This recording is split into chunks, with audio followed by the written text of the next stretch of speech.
Oi, gente, tudo bem com vocês? A paz do Senhor Jesus. Quero deixar uma mensagem muito importante para vocês, né? A qual tá falando um tema muito importante, a qual vai falar sobre superar os conflitos no casamento. Como a gente tem que superar os conflitos no nosso casamento nos dias de hoje. E dentro da palavra de Deus, vamos pegar algumas referências a qual Deus fala como vamos resolver esse problema no nosso relacionamento. Então vamos começar primeiro por Efésios capítulo 5, versículo 33, que ele diz assim: Assim também vós, cada um em particular, ame a sua própria mulher como a si mesmo, e a mulher reverencie o marido. Então, esse versículo, ele nada mais, nada menos está falando sobre como que tem que amar e respeitar a sua esposa, né? Assim, também a mulher o respeitar o marido. Quando a palavra fala aqui, na palavra de Deus, para reverenciar os maridos, muitas podem ler e entender assim que seria como um ato de como se humilhar ao seu marido, mas não é isso. Quando a palavra fala de reverenciar a seu marido, ele fala em questão de respeitar o seu marido, assim como ele deve o respeito, você também deve o respeito ao seu marido. Amém? Eu quero levar vocês também lá em Mateus 19, 6. Vou abrir junto com vocês aqui. Mateus 19, 6. Ele diz assim: Assim não são mais dois, mas uma só carne. Portanto, o que Deus juntou, não separe o homem. Então, aqui a palavra é clara, né? Quando nós casamos, nós somos uma só pessoa, tá? Vamos usar plural, né? Uma só pessoa, né? Então, o que ajuntou a Deus não separa o homem. Então,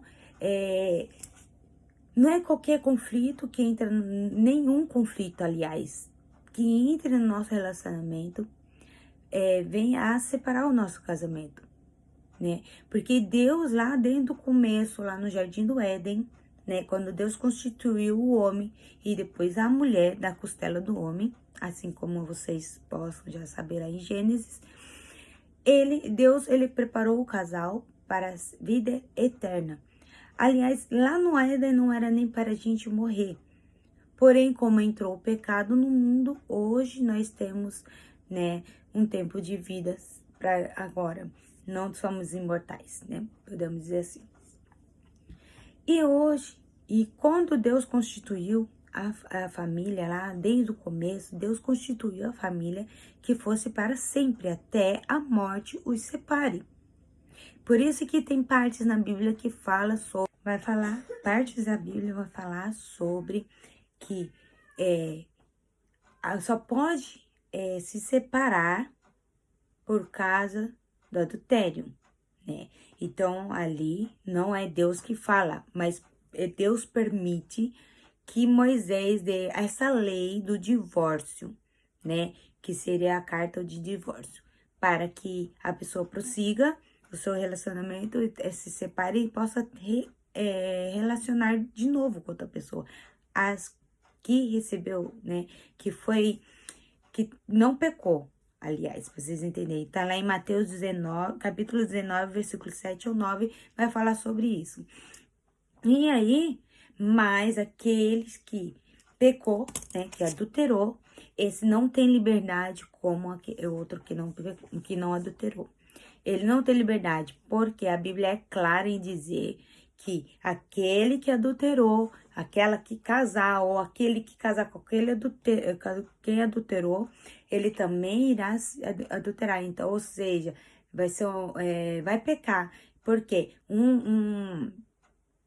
um pecado leva o outro. Então, se eu tô em pecado, eu vou levar outra pessoa em pecado. Então, por isso que desde o princípio não foi assim. Deus não queria o divórcio. Ele queria até a morte separe, e até hoje Deus ainda, ele zela pela família, né? E lá em Colossenses capítulo 3, 14 e 15, ele fala assim: e sobre tudo isto, revesti-vos do amor, que é o vínculo da perfeição, e a paz de Deus, para a qual também foste chamado em um corpo, domine os vossos corações e sede agradecidos. Então, Jesus é o equilíbrio. Quando nós colocamos Jesus no nosso casamento, colocamos ele lá, há equilíbrio, né? Porque é necessário existir o amor para equilibrar, né? Lá em Efésios, também vai falar sobre isso.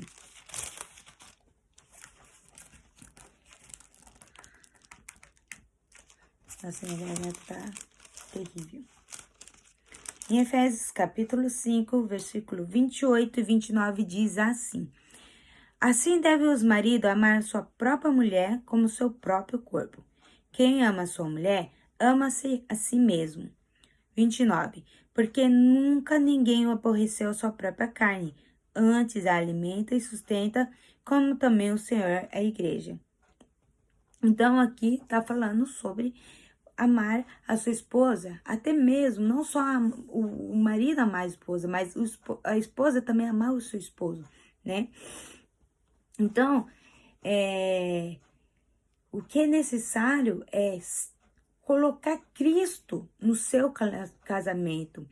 Quando você está passando por alguma dificuldade no seu relacionamento, não deite, não vá dormir preocupado com seu marido. Não vai dormir sem se reconciliar com ele. Não permita, porque, vamos lá em Efésios capítulo 4, versículo 26 e 27, ele diz assim: irai-vos e não pequeis, não se ponha o sol sobre a vossa ira. Não deis lugar ao diabo. Então, quando você dorme com um problema sem ser resolvido com seu esposo ou vice-versa, você está dando lugar ao diabo entrar na sua vida e destruir a tua casa, o seu lar, a sua família. Porque é isso que ele vem fazer, destruir o nosso lar. E lá em Efésios também, ainda capítulo 4, versículo 25, ele fala assim: pelo que deixei a mentira e falei a verdade, cada um com o seu próximo, porque somos membros um dos outros. Então, se há mentira, gente, deixa de mentir. Não minta, por mais que doa, não minta. Fale somente a verdade ao seu cônjuge. Fala e conversa, senta, dialoga com ele. Por quê, gente? Porque nos nossos dias, os casamentos estão se destruindo por coisas pequenas, por falta de uma coisa. Primeira coisa, colocar Jesus no centro de tudo, no centro da sua conversa. É chegar e pedir: Jesus, esteja conosco. Na hora que você vai falar, orem junto, gente, orem junto, procurem sempre estar orando, e vai lá e senta com seu cônjuge, conversa com ele, expõe a situação, não deixa nada para depois. Vai, se une a ele e vai e conversa, resolva os seus problemas. Não deixa que nada venha atrapalhar a vida no seu casamento. Não deixa uma pequena mentirinha destruir o seu lar. Uma pequena mentira: eu não vou falar isso porque depois vai causar aquele caos na minha casa. Ou homem ou mulher pensar dessa forma. Mas é melhor você falar a verdade, orar a Deus e se, reconciliar e mostrar o seu erro. Eu sei, reconhece o seu erro, sempre reconheça. Eu errei, me perdoa. Assim, tanto o marido como a esposa, reconhecer o seu erro, porque nem todo relacionamento, um só erra, os dois erram, porque nós somos falhos, né? Igual hoje mesmo meu esposo estava falando, né, que eu desorganizei a casa, porque eu estava organizando outra parte da casa. E eu falei pra ele: não, é porque eu tava mexendo lá, daí eu não mexi nessa outra parte da casa. Ele falou: mas você deveria ter feito isso ontem. E eu falei: não, é porque eu cheguei cansada da igreja e eu acabei dormindo e eu tava muito indisposta. Eu estava extremamente cansada porque eu estava mesmo. E ele falou, então não dá desculpa. Não dá desculpa. E até então, eu não tava entendendo. Eu falei, como? Eu não tô dando desculpa. Mas eu não tava entendendo o que ele tava falando. O que ele ia dizer pra mim é que era pra mim reconhecer que eu errei e falar, não, eu errei e eu vou procurar organizar a casa. Era só essa palavra. Olha como foi tão fácil resolver. Mas poderia ter sido uma briga, ter causado uma tempestade de água, né? Mas não, foi simplesmente o que ele falou, eu não reconheci, eu dei desculpa. E querendo ou não, a gente dá desculpa, é verdade, a gente dá desculpa. Mas, não que não seja uma verdade, eu estava muito cansada, muito exausta. Mas, ele queria que eu entendesse que eu tenho que reconhecer o meu erro e consertar. Então é isso que tá faltando nos relacionamentos, no casamento, entre casais. E é aí onde o inimigo entra e destrói o seu lar, onde ele vai ali para bagunçar mesmo sua casa. Entendeu? Tanto o homem quanto a mulher. Lá em 1 Pedro, capítulo 4, vamos lá, 1 Pedro, gente, eu gosto de abrir a Bíblia, a gente vai conhecer a palavra de Deus, é dentro da palavra de Deus que nós cuidamos do nosso lar, com a palavra, liberdade, libertação. Em 1 Pedro capítulo 8 diz assim, mas sobretudo, tende ardente amor um para com os outros, porque o amor cobrirá a multidão de pecados. Gente, o amor. Se você colocar o amor em tudo, você vai ver que não vai ter espaço para ter desordem no seu lar. Esses conflitos, esses pequenos conflitos que tem no relacionamento é falta de diálogo e compreensão. Gente, amor, se você ama, você vai perdoar. Se você ama, você vai entender o seu cônjuge. Se você ama, você não vai dormir sem resolver o seu problema com ele. Amém? E vamos lá primeiro também. 1 João, capítulo 4. Vamos lá. 1 João, capítulo 4, versículo 19 e 20. Ele diz assim. Nós o amamos porque ele nos amou primeiro. Se alguém diz, eu amo a Deus e aborrece o seu irmão, é mentiroso. Pois quem não ama o seu irmão, ao qual o viu, como pode amar a Deus a quem não viu? Gente, outro ponto. Outro ponto que nós precisamos entender. Se você não ama o teu esposo ao suficiente de perdoar, entender ele e consertar o seu relacionamento para você continuar com o seu casamento em pé e com o seu casamento com Cristo centralizado no seu relacionamento, não, em vão você falar, Deus, eu te amo de todo o meu coração. Fazer toda a declaração de amor para Deus. Aquele que você ama. Falar que ama aquele que você não vê, a gente se torna mentiroso. Por quê? Porque se aquele que a gente não vê, a gente diz que ama, porque aquele que a gente vê não ama. Por que a gente não perdoa? Por que a gente não entende? Por que a gente não resolve? Por que a gente deixa ficar com raiva, guarda mágoas no coração? Por quê? Se Deus, ele é o próprio amor e ele nos ensinou amor através do amor dele. Como que foi o amor de Deus? Dando seu filho por nós? Glória a Deus, aleluia. Então, que nós possamos entender que nós precisamos, dia após dia, mudar. Não é jogar o peso dos problemas do nosso relacionamento um para o conto, mas sim resolver e ver. Eu errei, você errou, então vamos consertar onde nós estamos errando. Pronto, fácil. Eu conserto o meu erro, você conserta o seu e nós vamos dar tudo certo. Vai dar tudo certo. E isso mediante com oração também. Colossenses. Vamos lá em Colossenses, gente.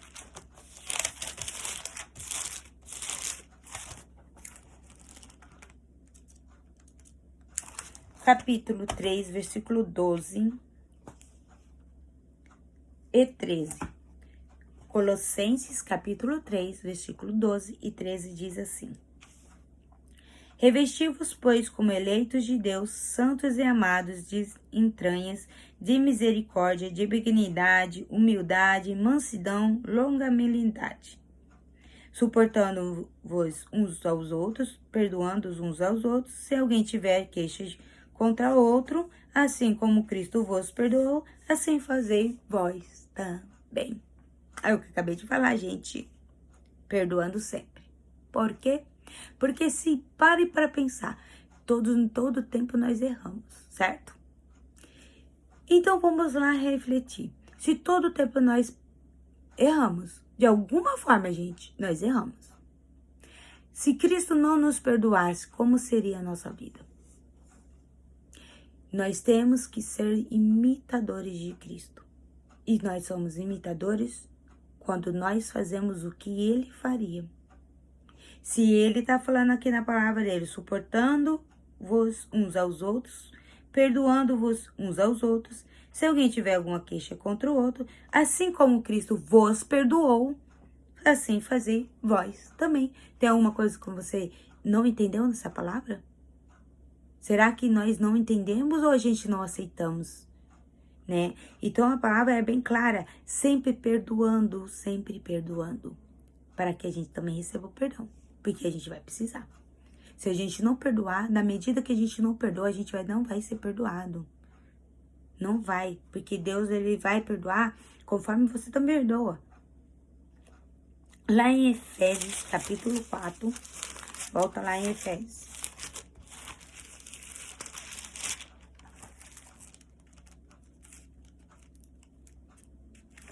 Efésios.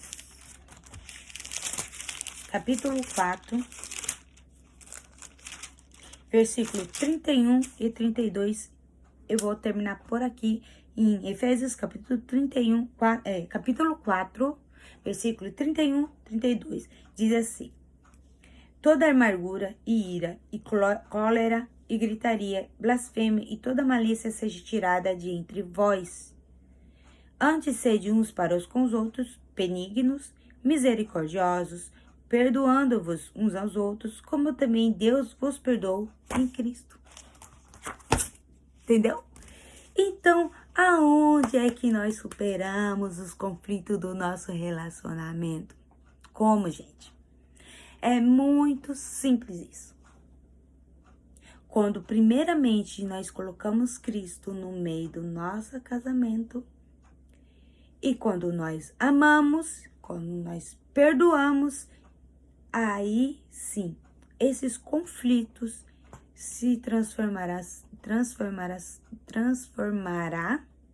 ó português, se transformará em paz, tranquilidade, amor, tudo isso vai me transformar. Por quê? Pelo simples fato de você dialogar, orar junto, dialogar, sempre reconhecer o seu erro, primeiramente a nós mesmos, para depois falar do outro.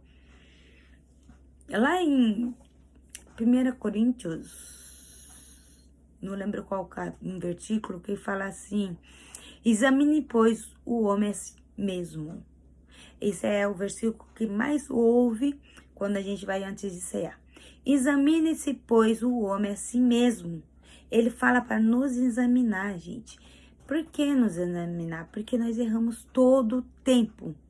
Não fala você que você não erra, que é mentira. Nós erramos todo o tempo. Nós perecemos por não aceitar que nós erramos. Não vamos perecer. Vamos entender que nós somos umas pessoas que não somos. Nós não somos perfeitos. Então entenda. Então, para finalizar, eu quero deixar aqui, ó.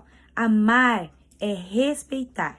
Ser amado é ser tratado com respeito. O amor de Deus, ele é perfeito. O que Deus uniu, não separe o homem. O amor é a chave para um casal superar a crise. Jesus é o elo de equilíbrio no casamento. Amor, respeito e submissão a Deus. Por que submissão a Deus, gente? Porque Deus não quer que até quando há adultério que separe o casal. Deus não nos fez para separar. Por isso que ele fala, amar, se você ama, você perdoa. Se você perdoa, há arrependimento. Se há arrependimento, há transformação. Se há transformação, Deus trabalha no casal. Ele vai trabalhar. Nós não podemos aceitar que é fácil a gente tomar decisão de separar. Eu vou ter livre, mas o seu esposo não vai estar. Ou sua esposa não vai estar. Então, seria egoísmo nosso de a gente querer o melhor pra gente e não querer para as pessoas. Porque a gente deixa de amar.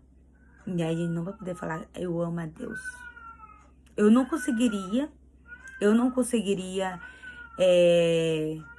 ficar em paz, sabendo que eu não errei.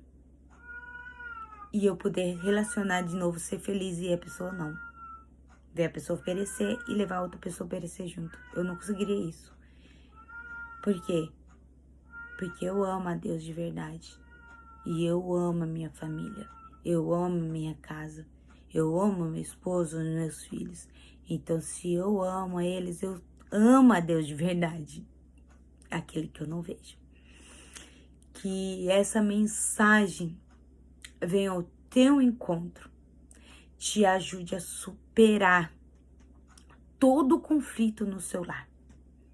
Eu peço a Deus que, em nome de Jesus, aqueles que tiverem ouvindo essa mensagem, que venha transformar o seu coração e entender que Deus quer que a gente cuide dos nossos. E Deus, Ele quer que a gente supere com união com os nossos cônjuges, que nós possamos estar com Cristo no centro de tudo na nossa vida.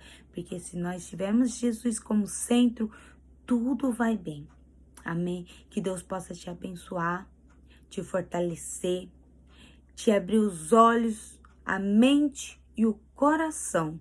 E saber que é melhor obedecer a Deus, ouvir a voz dele, do que seguir os nossos desejos, as nossas vontades, porque nós somos falhos.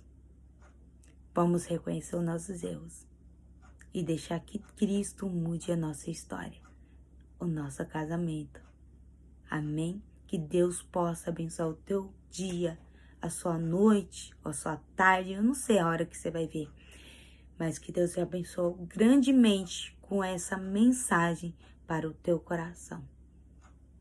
Um beijão, fica com Deus e até a próxima. Paz, tchau, tchau!